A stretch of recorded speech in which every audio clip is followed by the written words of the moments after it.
Hello and welcome back to another episode of Critical Reactions with your host, Bryan. We're going to continue on with this week's theme of emotional resonance, listening to songs that don't just have an emotional element to them, but where the emotion is sort of the key component of the song. It's the thing that well, not everyone, but a lot of people are going to feel as the primary experience in the track. We've had some wild rides this week, and we're gonna shore it up with some George Harrison. Where's the button I need? This one. Beware of Darkness is the track we're looking at. This came out in 1970 from his solo album, All Things Must Pass. We're gonna be looking at the 2014 remaster, however. Let's dive in, see what George has for us today.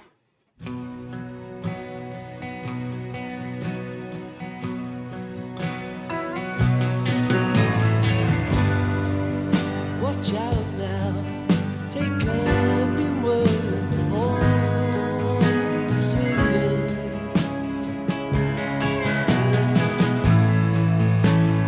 dropping all around you. The pain that often mingles in your fingertips.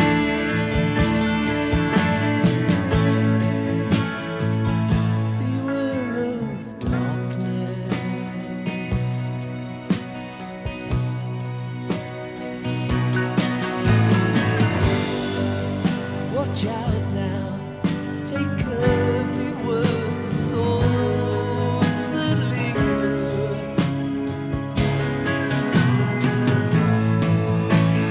winding up inside your head. The hopelessness around you in the dead of night.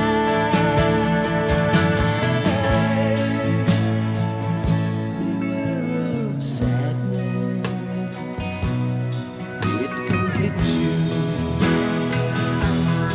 it can hurt you, make you so I like how we've begun to expand on this, adding more layers. We have the shaker. The drums are more expanded. We have more instrumental layers in the guitar area. watch out now, take up your word. Little tambourine back there now. Shoe shufflers,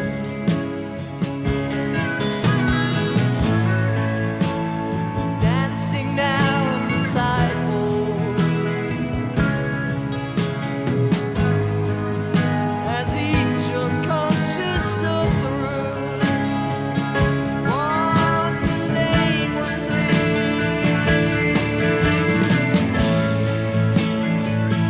Beware of Maya.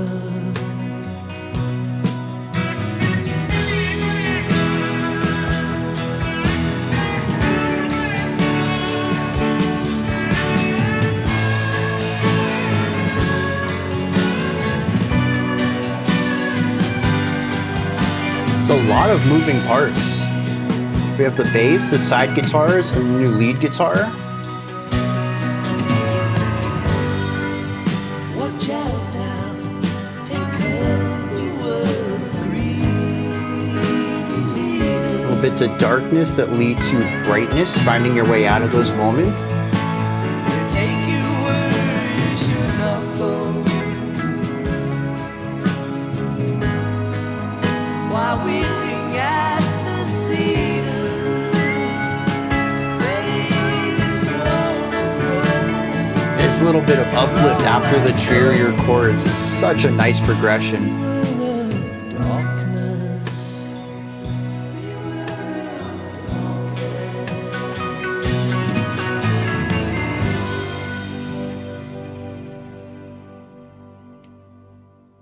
Cool.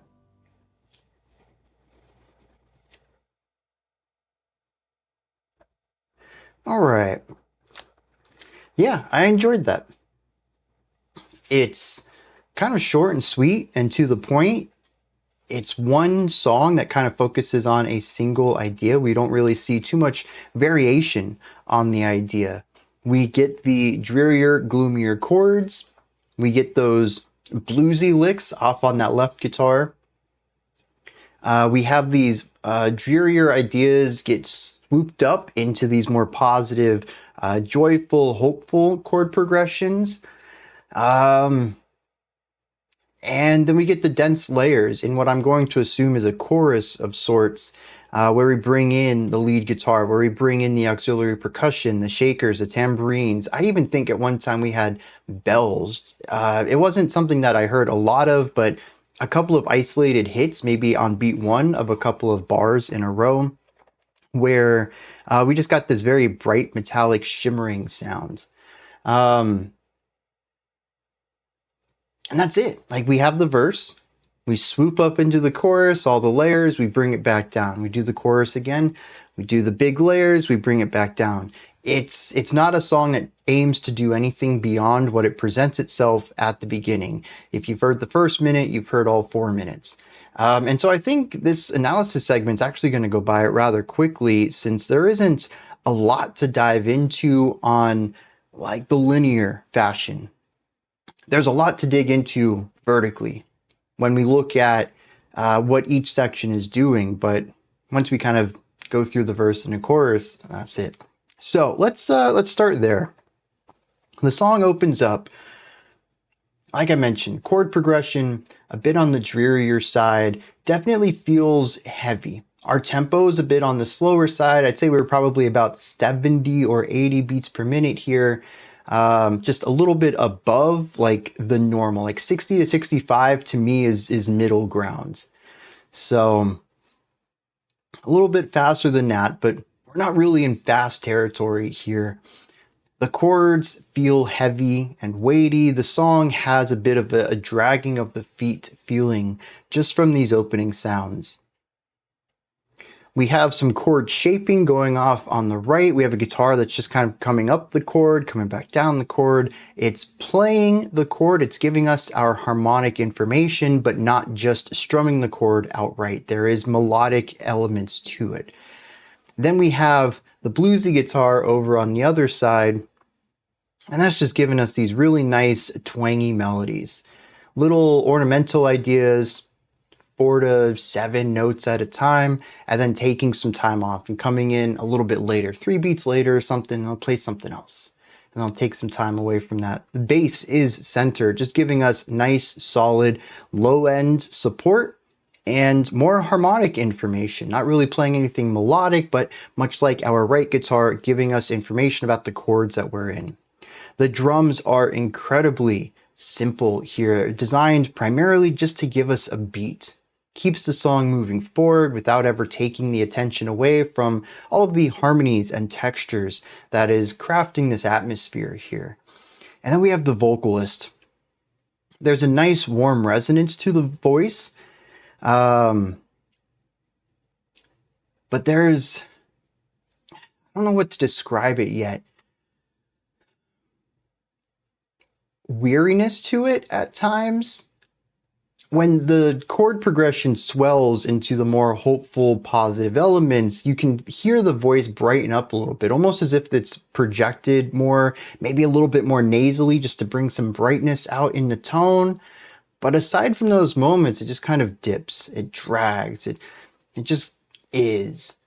I think that's fantastic narrative performance for the vocals to kind of go along with the flow of the music and almost have a shift in the vocal energy so that the vocals can embody the atmosphere that the music is crafting, almost as if the music is brightening the spirits of the vocalist in those moments. I think that's excellent. And that's pretty much the chorus there. There are the moments, like I said, we kind of bring the positivity up, but we kind of bring it back down into that moodier vibe throughout most of it. When we hit the next section, which I'm calling a chorus, but I'm not going to say it's definitively a chorus, we have layers. I mentioned the first time through that there were more string layers, more guitar instruments. I didn't really notice what it was the first time through, but the second time through, it's definitely a lead guitar that sits center left or center right, just a hair bit. And it takes over the melodic role from the vocals, usually starting just under it and then taking the role itself as the vocals dip out. And this combined with the extra percussion. The first time around, we had the shaker. Through the second verse, we had the tambourine, which elevated into the second chorus, the second layered section. Like I mentioned, I heard bells throughout here as well. But the volume also rises, or at least the perception of volume. I'm pretty sure when I was watching the volume gauges over there that they were rather consistent throughout the track. Little deviations, maybe. But here the sound is just very full, very large. It feels bigger and louder than the other section. And some of that might just be the extra instrumentation. But I think there's also an element of, I don't know, maybe something on the production side. Maybe it is a volume boost, but maybe it's also just a compression boost. Maybe it's a size boost. Anything else that can create the perception of loudness. Regardless, I like this moment. It fills the sound out. We didn't really notice how empty that first part of the song was until we filled it out and then returned back to that smaller sound. You're like, dang. This is only taking up like 70% of the sound sphere. There's a lot of room here. I'm not sure what that's supposed to represent yet. Could be an element of loneliness or isolation. Could be just knowing what it feels to be complete and then having that removed from your life. Whatever that feeling of completion might be. Could be companionship, could be the ability to pay bills. It could be, whatever.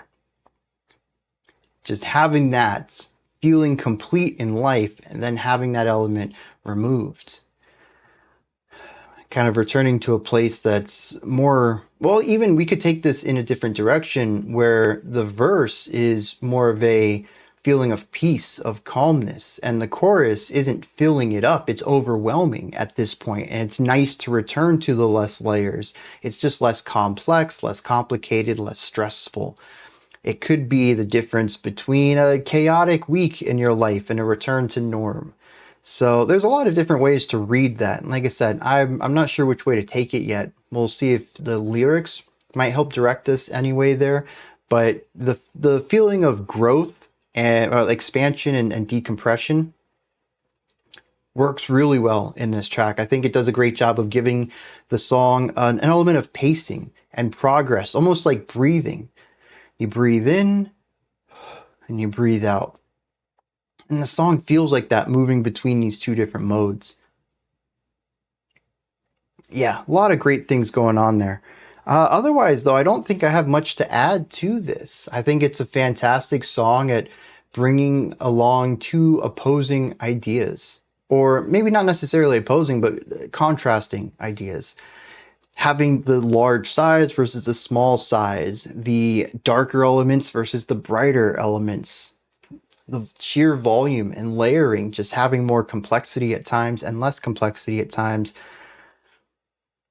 You could probably, even if you wanted to, make a read about passing the melody on from the vocals to the guitars and how that typically leads towards the smaller sections, about giving up roles or responsibilities in order to make something more simple.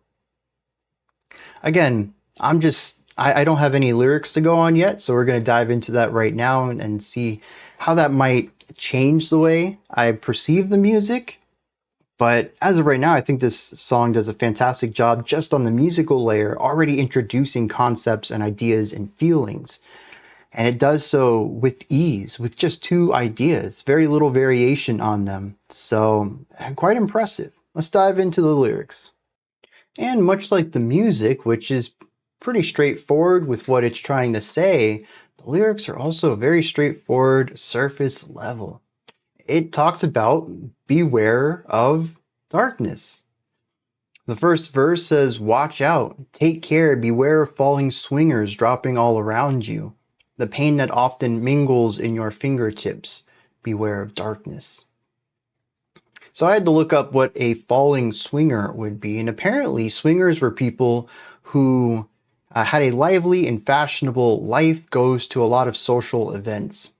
So kind of the type of people that today we'd probably call influencers in a sort, but we could probably even call this the one percenters. It says beware of the falling swingers. So the ones who are not doing well, possibly, or maybe the ones who are falling out of, I don't know, the pop culture chat. Anything along these lines of failing, though. Don't get caught up in the people who are going to bring you down, I think is the general idea here. Verse 2 says, watch out, beware of the thoughts that linger, winding up inside your head, the hopelessness around you in the dead of night, beware of sadness. So in this case, the darkness is thoughts that would have you spiral. Could be depressing thoughts, it could just be, well, again, to take this into a modern sense, doom scrolling. Just don't do that. It's going to have so much fill in your head, and it's just going to bring you down. It's going to fill you with hopelessness in the dead of night. I mean, if that doesn't describe doom scrolling. George was way ahead of the time on this. This is fantastic. Verse 3 cautions people to beware of soft shoe shufflers dancing down the streets as unconscious sufferers wander aimlessly. And then it says, beware of Maya. So I had to look up soft shoe shufflers and Maya. Soft shoe shufflers are people who would attract and persuade people. They're very charismatic and would get people to do things that they otherwise probably wouldn't. Something like a con man would probably line up with this. And then beware of Maya. Maya is a Hindu term that loosely works around the ideas of illusions. And so I think that lines up with confidence men, putting up the illusion that they're helping you with something, but in fact they're trying to hurt you for their own gain. So I'm sure that's why that's in that verse. And verse 4 says, beware of greedy leaders. They take you where you should not grow. While weeping Atlas cedar, they just want to grow and grow and grow. So yeah, greedy leaders are going to do whatever they can for their own, much like a confidence man. You're just a mark. They'll take advantage of you if it's going to get them somewhere better. And it says, opposed to that, just think about nature. It just wants to grow. Why would you follow someone who's only in it for themselves when you could follow nature, when you could be more like the tree and expand and grow yourself? Why stagnate? Why follow someone else when you can follow and develop yourself?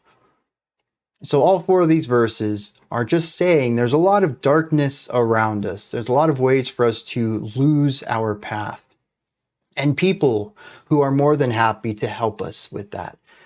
So just be cautious of that. People can be pretty evil at times. Keep an eye out.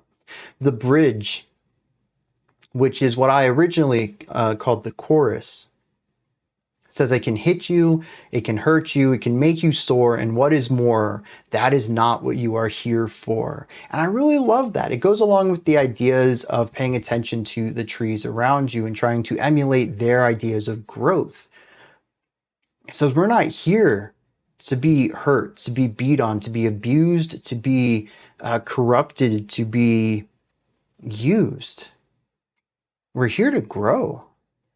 We're here to expand our mind, our opinions, our horizons.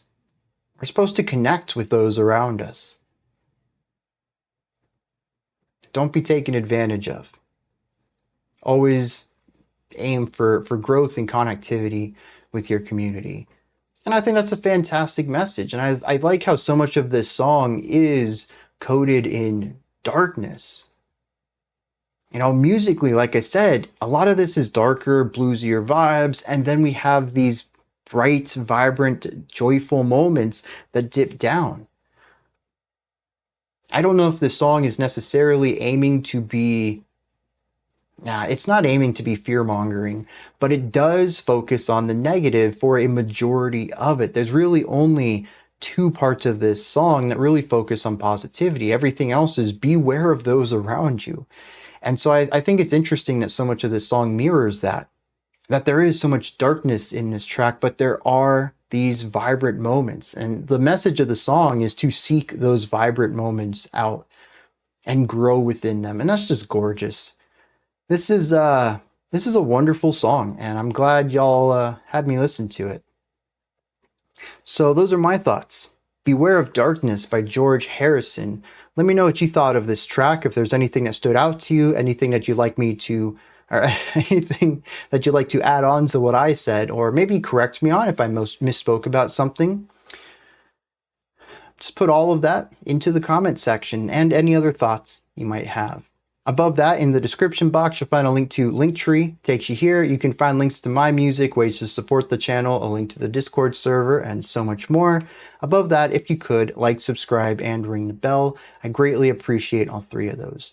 All right, that wraps it up for today. I'll be back tomorrow, though, 5 p.m. Eastern Standard Time, 9 p.m. UTC. We have a pretty lengthy album review. I don't know how long it is yet, but typically they're like 2.5 hours minimum. We go through an entire album. It is a blast. It is a really big deep dive into art. If you're a fan of long form explorations of art, I highly suggest checking those out. Otherwise, Sunday at 11 a.m. we have 11 a.m. Eastern. We have a live stream. Just hang out for a couple hours, listen to some good tunes. Monday, I'll be back with the usual schedule at 5 p.m. Eastern Standard Time, though. Until next time, remember to be critical, not cynical, of the music you listen to, and have a fantastic morning, afternoon, or evening, whenever you choose to watch my videos.